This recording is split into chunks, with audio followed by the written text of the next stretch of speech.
Kasi ang lugawan, talagang sa side ng mother ko is meron kami since 1994. May pwesto kami sa Santa Clara, Bulacan, Santa Maria. So yung lugaw nila, kung ano yung luto nila ng tiyahin ko dati, so ganun na ganun din ang lasa. Kaya lahat ng kumakain dito, actually yung lugaw klasiko hindi naman kami nagbigay niyan eh.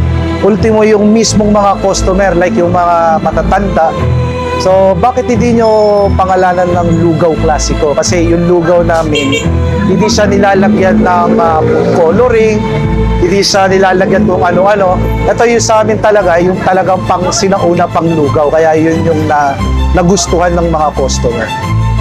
Minsan nag-i-interview din kami sa mga customer kung saan kayo galing.